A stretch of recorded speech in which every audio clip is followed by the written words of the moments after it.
Hey everyone, it's Dawn here. Today I am working on replacing the D seals on my SlideOuts. This is the condition they are in now, completely crumbling apart. Horrible, horrible.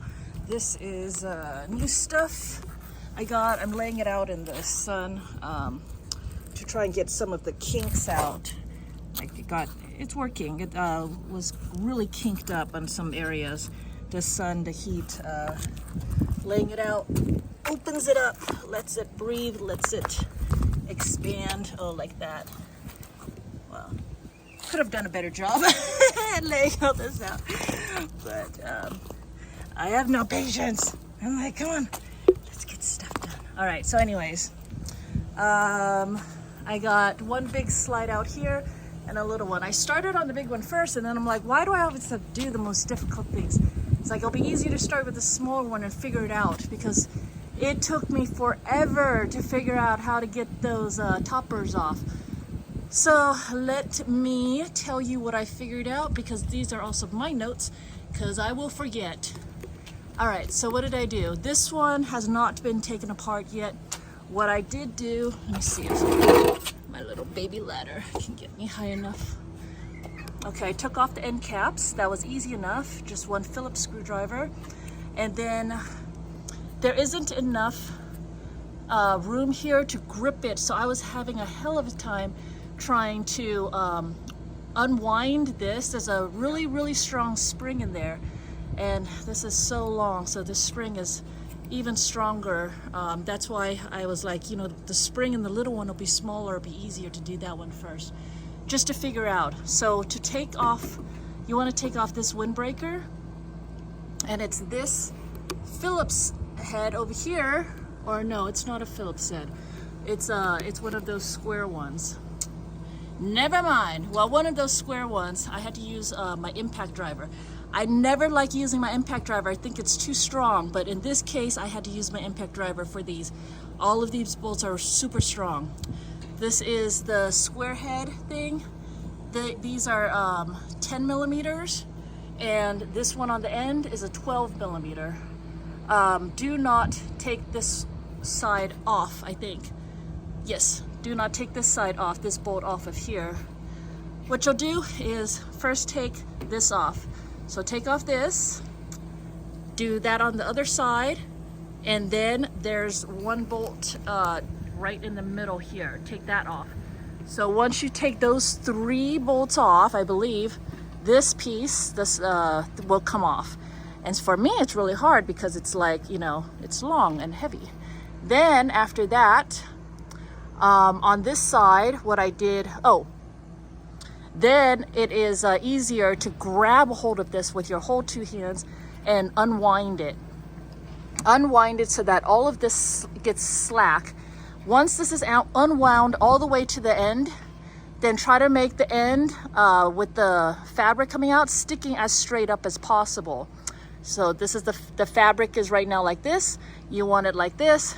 And then these holes should line up with this spacing and in here, and then stick something in there. So I stuck 2 Allen wrenches, 2 long Allen wrenches in there, one on the top and one on the bottom. I don't know, just to be extra safe. Now those will stay in there because that will prevent the spring from winding back up. And just be super careful. That spring is super strong.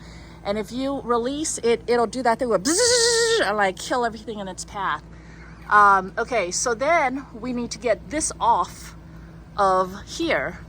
So what I did was I loosened all of these bolts for this plate down here.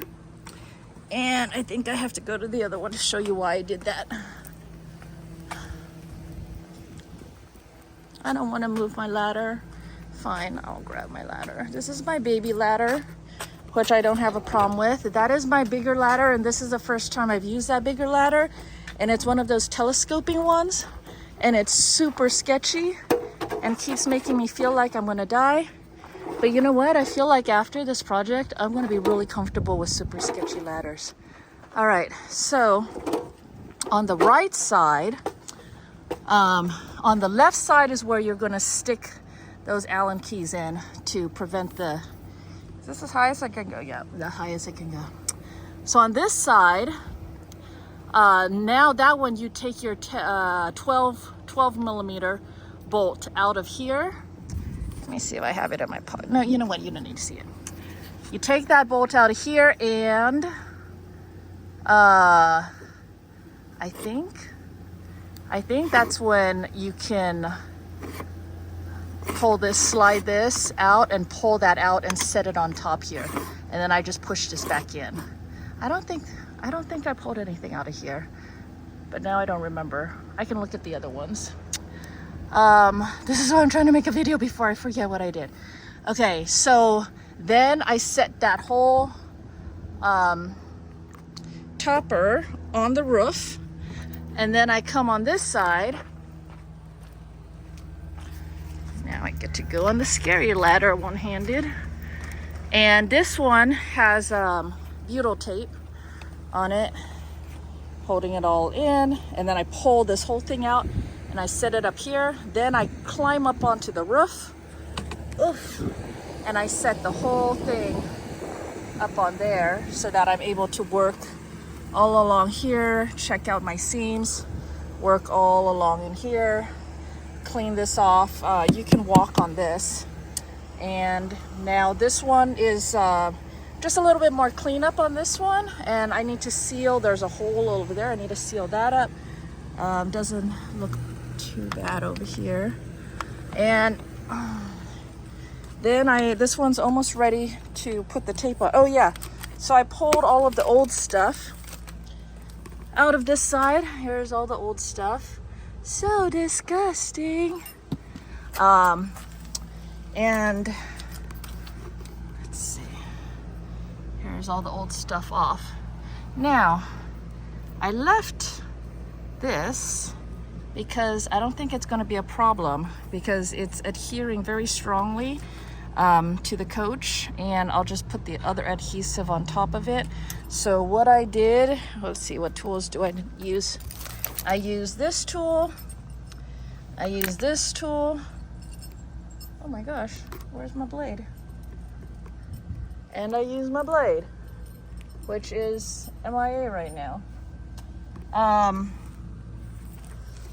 What did I do with my blade?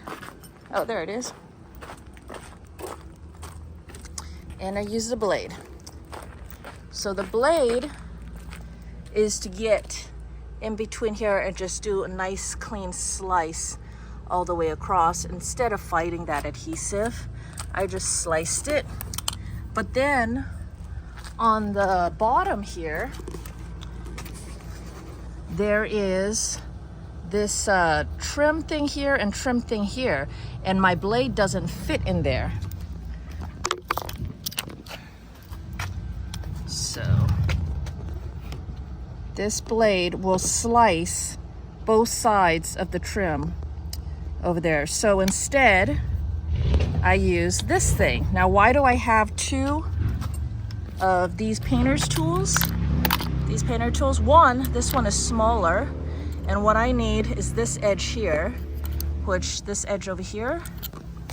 So I need this edge to get into here like this, because that will let me get this cut without cutting the, you see over here, I did cut it. That was when I realized that I shouldn't cut it. So over here. And then I'm using this one also because this one I actually sharpened to be more like a blade. So this one is sharpened and this one is not sharpened. So that's another reason why I have two. So now I can put the new stuff onto that one. And this one I still haven't done anything with, so I need to do this one and then put everything back together and we'll be done. So I'll come back with an update when I'm done. Oh my goodness, you guys, I am done. That was a lot of work. Here's all the crud in there. You're lazy. The thing is, okay, so what I did is I started with the little one just to learn. And then once I learned, but that took many hours to learn because I had to figure out how to, it's basically that slide topper. it has such a powerful spring in there, and if you mess up, then it, you know, unrolls or rolls or something, and it becomes like impossible. So I really want to make sure I didn't mess up on that part, and I didn't, so that was good. And I figured out how to take it all apart, put it all back and everything. So that took the longest time, but once I got that and I had full access to everything, I was able to do it, and then I was able to do this one much quicker. But this one's challenge is because it's such a big slide.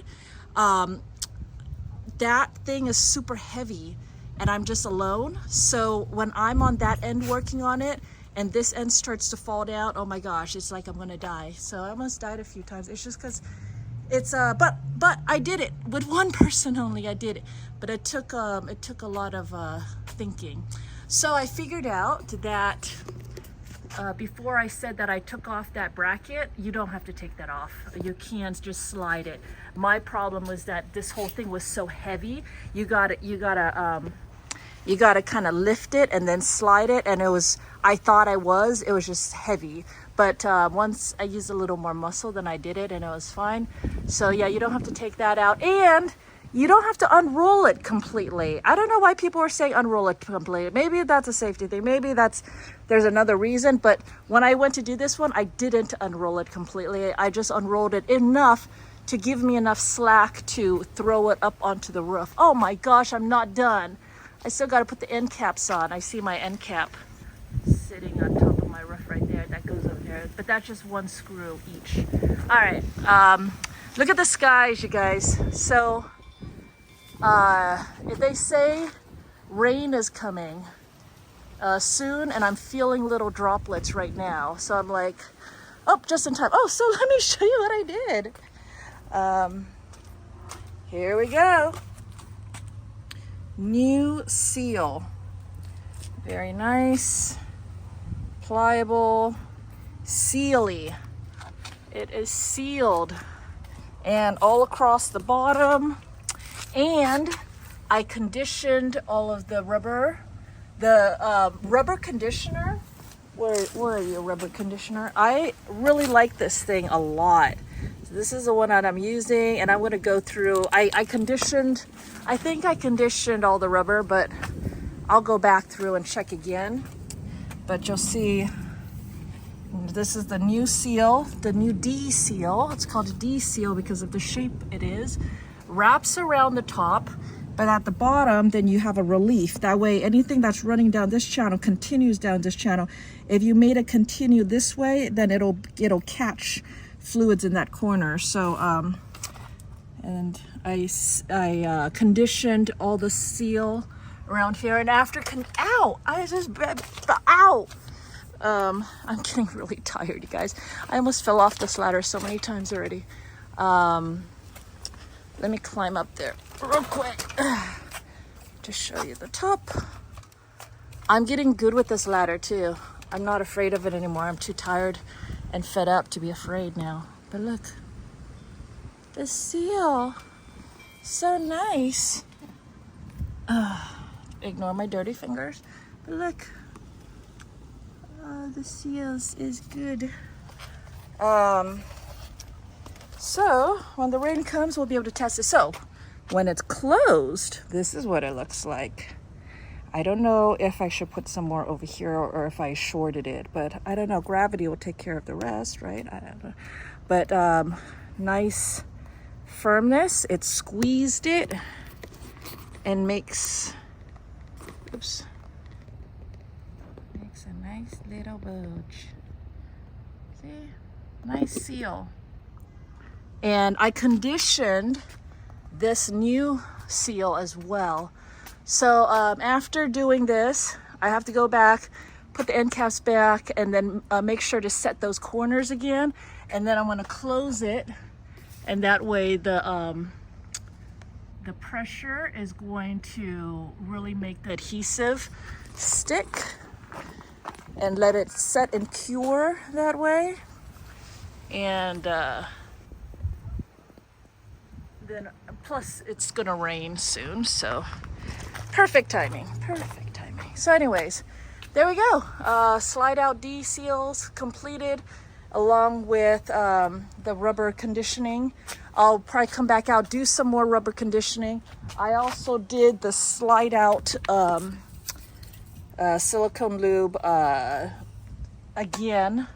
So the SlideOuts are much going in and out much better. And I shall call this project a success. Thank you for joining me, you guys, and I'll talk to you later. Bye.